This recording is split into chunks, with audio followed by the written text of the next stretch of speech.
What horrifies me the most is the idea of being useless, well-educated, brilliantly promising, and fading out into an indifferent middle age. This idea was written by American author and poet Sylvia Plath in her personal journals, and honestly, it hits harder than most people would like to admit because deep down, many of us fear the exact same thing. That despite all of our potential, despite all of our hard work, despite how much promise we show, we'll end up living a life that feels pointless. Not a sad life, not an exciting life, just one that feels kind of empty. A life that carries with it the terrifying possibility that we're not essential to anything, that if we disappeared tomorrow, the world would hardly even notice and it would just carry on without us. This fear of being useless affects almost everyone, but it's very subtle. It creeps in when you feel like you're doing everything right and yet you have nothing to show for it. It doesn't just make you question what you're doing, but whether or not what you're doing matters, if it means anything in the grand scheme of things. It shatters your confidence, it makes you feel like you're falling behind, and when left unchecked, it can negatively impact your ambition, your relationships, and even your sense of identity. So today, let's talk about where this fear comes from and how we can overcome it, or at the very least, learn to live with it. But real quick, if you're new here, hi, my name is Edgar. I make weekly videos around things that I'm still trying to figure out in life, sometimes philosophy, sometimes psychology, sometimes a bit of self-improvement, always about life. If that sounds interesting to you, then consider subscribing so we can figure life out together. We live in a world where, apart from our name, the first question we're often asked is, what do you do? Not what do you believe, not what matters to you, but rather, what function do you serve?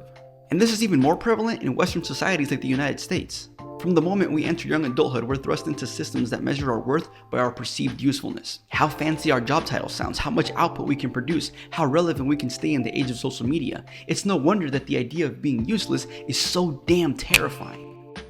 In that context, useless doesn't just refer to lack of utility. It means that you remain invisible. Just another cog in the massive machine that is capitalism. A cog that can easily be replaced and just as easily be forgotten. In psychology, this idea has been studied extensively. It's common knowledge that humans have a deep, intrinsic need to feel effective. In self-determination theory, this is known as competence, and it's one of 3 basic psychological needs that must be met in order for people to be most fulfilled. I talk a little more about this in my video on A Perfect Life, but if a person views themselves as lacking competence, then by default they must view themselves as incompetent, which according to the Merriam-Webster dictionary is defined as lacking the qualities needed for effective action.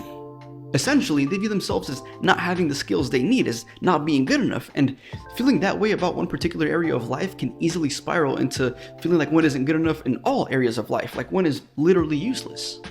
But the usefulness of things, and even what makes a thing good enough, has long been a philosophical debate, and personally, I'm of the opinion that utility and the state of being good enough are not dependent on one another. In Japanese culture, there is an ancient art form known as kintsugi that involves repairing broken pottery by filling in the cracks using gold. In Western culture, once a bowl or a plate breaks, we see it as losing its utility. It no longer serves its intended purpose, it's useless, and it should be discarded.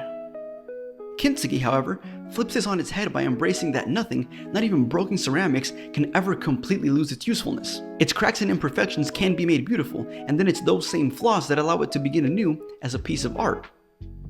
Kintsugi is closely related to the Japanese philosophy of wabi sabi, a philosophical system comprised of 3 simple yet deeply profound truths. Nothing is permanent, nothing is finished, nothing is perfect. These 3 ideas allow people to focus on simplicity and mindfulness while embracing the imperfect and transient nature of all things. Nothing, including you and I, will ever be complete, nor will it ever be perfect, so we should learn to appreciate things simply for existing, even if the state in which they exist will ultimately change. German philosopher Martin Heidegger expressed similar ideas in relation to people. He believed that the value of a person should not be measured by how useful they are, but rather by their nature as dasein, beings capable of questioning their own being. Dasein is a German word that literally translates to being there, but Heidegger used it to describe the human experience.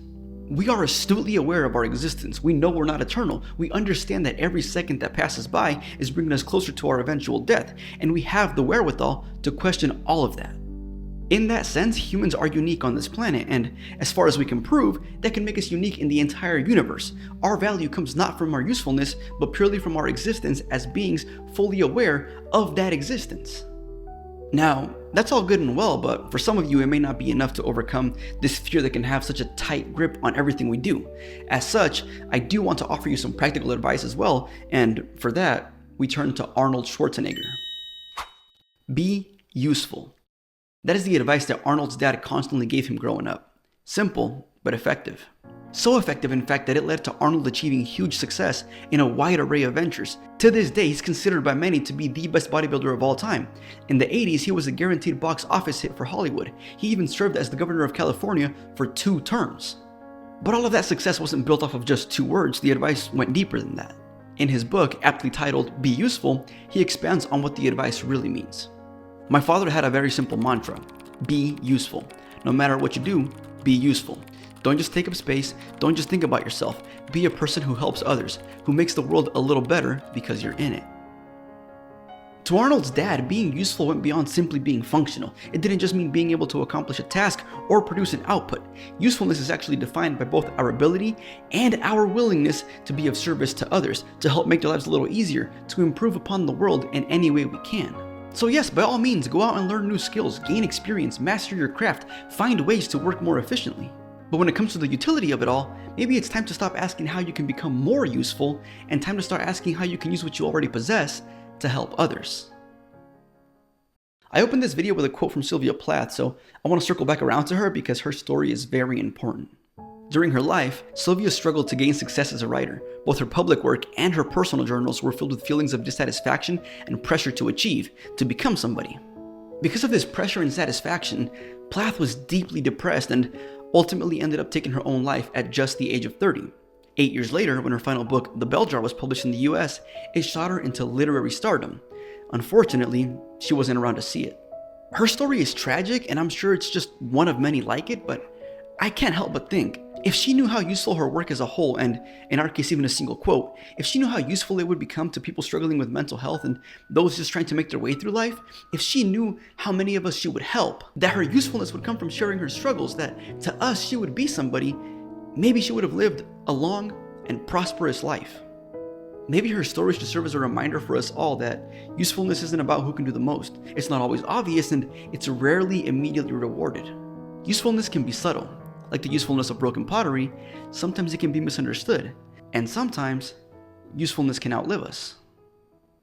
But maybe that's the point, to stop constantly trying to prove our usefulness and simply trust that existing, sharing ourselves with the world, and doing our part to help others is useful enough. Maybe we don't need to try to be useful. Maybe we simply need to be it.